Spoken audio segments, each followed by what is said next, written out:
Of our parent information sessions, okay? So that gives you an idea of just how many people are involved. Program specifics, you can kind of skim through that. They generally leave in August, generally. My daughter last year, who went to Brazil, left towards the very end of July. Some of the kids, due to visa issues, sometimes they'll leave in September. But generally the goal is to have them there in August, and then they'll come back the following June, maybe July time frame. One of the challenges has always been finding host families. So something that 6690 instituted several years ago is that if you're an outbound, long-term outbound, part of your packet, your application, is to get 3 forms that are commitments from host families to host for 3 months. So that's part of it. So when they come in with their packets, the inbound students, those are matched up with whatever district they're going to, and then we have built-in host families for that. Okay, so wonderful opportunity to expose your kids to different cultures and just sort of broaden their horizons as well. And then, as I mentioned, the short term is for sort of a 4-week exchange between families. Oh, the one thing I added at the bottom, there are 20 scholarships students, that's the long term, and 20 short terms. Now, we were flexible on those numbers. If we have fewer long terms, then we'll bump up the short terms, again, if we have the applications. So we try to keep it around 40 or under, simply to, it's a more manageable size. These are the things that are included in the long-term program. And most of those are fairly self-explanatory. I was asked by a club if the application processing fee, if that money could be given to the student in order to just help defray some costs, and yes, that is possible. Okay, that's up to the individual club. And here's sort of a sample cost breakdown. The fee to participate, that's sort of the pay-to-play fee that coordinates, training, events, the weekends, everything.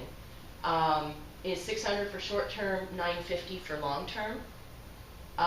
Then obviously they've got their airline tickets, their insurance.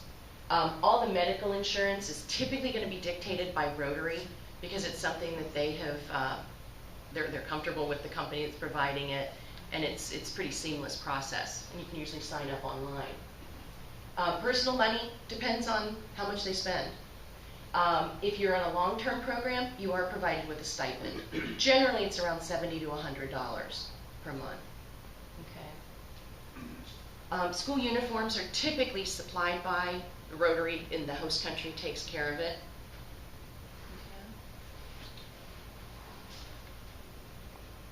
School credit, it depends on the school district. So that's something that the parents and the student and their guidance counselor would need to discuss with the school system. Some schools are giving full credit for their year abroad. Others, they are getting more elective credit. And they may need to make it up. So it really just depends and can run the gamut. Some kids, while they're abroad, they'll take an online class in English, and they'll just, if they have a Wi-Fi connection, they're completely mobile. So they're taking some sort of a correspondence course, if you will, to get the credit while they're gone, usually English and math, maybe science. Okay. This sort of gives you a pictorial view of, I'll go over here so I can kind of point at that. This is their prep year, okay? So this is the 1 weekend a month year where they're doing all kinds of training. Okay. After this amount of time, so we usually start in August. Our first meeting is coming up August 23rd and 24th. It's being sponsored by Columbus Rotary, and it's over at Camp Mary Orton. So that's starting in August. They'll go all the way through to May, and then the short terms start their exchange next summer. But they've got 11 months worth of prep before they even go. The long terms will basically leave next year, August, and then they'll come back June or July of 2015. And then a lot of our rebounds, kids who have come back from their exchange, get involved a third year. Some of them have gone off to college and they'll just pop in certain weekends. And this is not required, but a lot of them want to come back and give back to the kids who are going the following year. So it's really for the ones, and my daughter who just got back from Brazil can't wait for these weekends to start because they have something to give back to the program. So it's a huge opportunity for them, and they really become mentors, which, you know, to learn that at 17, 18 years old and carry that forward into your work life is a huge opportunity for these kids. They're kind of small headshots, but this is the group that we have currently. These are the outbounds that are going out short-term, long-term, either this past summer or currently gone, and this coming fall, as well as our inbounds from other countries. So that's the size group that we're working with right now. Organizationally, I think some of you have met Walter Lundstrom. He's the district chair. I work with the long-term outbound group here as a volunteer, and then I also coordinate the monthly weekends. Okay. And Steve, you may be getting a call.